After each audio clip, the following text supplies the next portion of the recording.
Welcome to our presentation, and let's start right away with the first question. What did we develop during this course? The answer is an app to find a study spot on campus, whether it be in the library or wherever.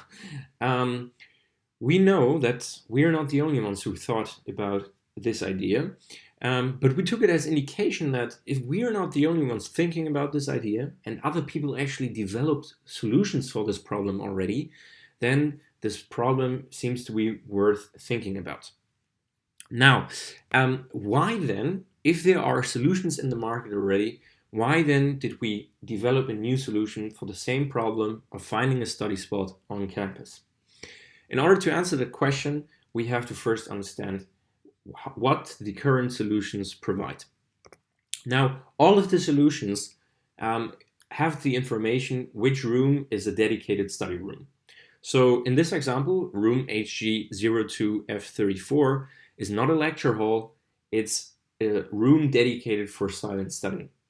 They crunch all these rooms into a bigger list, and then you can sort or search through that list by the building. So this is what current solutions provide. They provide the information where you can find a study room. However, they all fail to provide information of the study room itself. And this is important, as we will see in this example. Suppose we are going to the first room in the list, and once we enter that room, we see that all study spots are occupied, and there's no study spot left for us. This is where all solutions fail. They don't provide an information of the current occupation of that particular room. It's not enough to only know where the room is, but what's actually the more important information is there a study spot free for me as a student? So suppose that the second room in the list actually has 2 study spots left. That is where the student should have been going in the first place, or the app should have guided him towards that particular room and not the first room. If we take a look at this situation here and really break down the information that we see here, we see 6 people in a room with 8 tables. And from that we derive, there are 2 tables free, there are 2 study spots free. And to come back to the initial question, why did we develop a new solution for the same problem of finding a study spot? Because now we can actually solve that problem with the help of machine learning. If we look at the room again, we can have a camera in the room, train a machine learning algorithm to detect whether there are free spots left or not. We only need the information of how many tables are in there and how many people are currently in the room. And from that we can derive, there must be 2 study spots free. So to answer the question, what differentiates us from the other solutions, we can use machine learning, or we use machine learning to not only provide the information where you find a room, but more importantly, where you find a study spot which will be free. Now, let's actually look at a demo of our solution, and this is the home screen. This is it. Super simple and conveys only one information, the information of your study spot. Go to the main building on floor 4 to room HG04B44. There you are. We are very certain that you will find an empty study spot. And during our feedback sessions, that is actually what the most viable information. It's not where you find a room. It's a question, is in that room a free study spot for me? So we really believe that this message alone will solve 90% of all requests. However, if students have special needs or want to search manually, we also have the function of searching manually for a room. And you will get to this screen. This is then, let's call it the second home screen. And in here you see each building on the campus displayed by a tile, and the tile has a specific color and shape which conveys the information of if there's a study spot in that building free or not.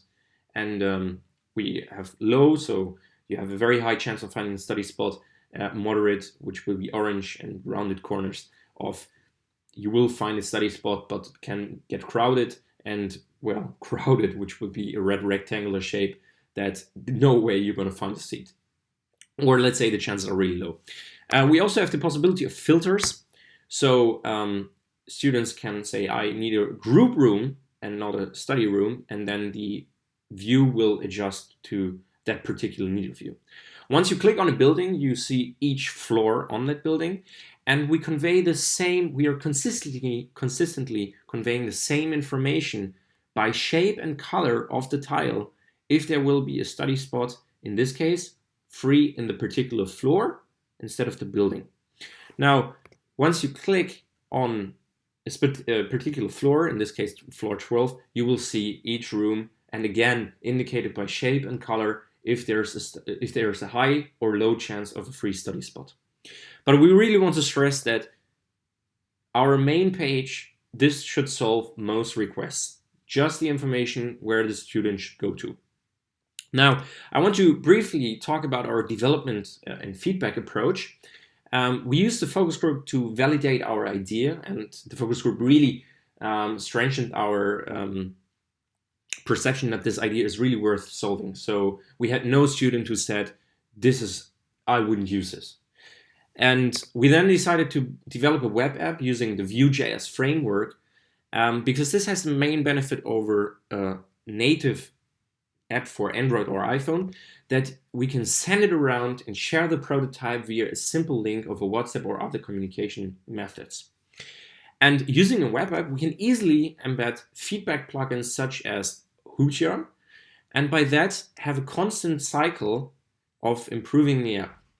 If we look into the feedback which we collected through HCI and sharing our prototype, we got things like heat maps, so where did people actually click, and also importantly screenshots of what the people see to find bugs. Besides that, we also got explicit feedback through HCI and WhatsApp, and where we shared over 100 people visited our page, which was also very valuable. And in the end, we can proudly say that although this is a prototype, through the feedback collected, we got a rating from 4.1 out of 5. So it seems that this prototype is really good.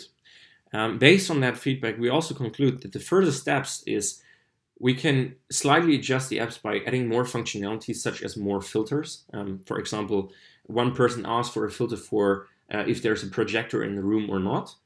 But the next steps from our review would be really to negotiate with universities if we can make a pilot project and then start implementing the backend. Because again, the app is really simplistic, and the main value is the information of what is going on in the room, and that is actually the harder part in the app, which will be produced through the backend. About the participation of the group, well, we can probably say that everyone did their part, and we had a lot of fun developing the app. Also, web framework really made fun once we shipped the version and got new feedback that we could improve based upon that. And this was our presentation, and we can share the link to our prototype, and you can try it out yourself in your phone.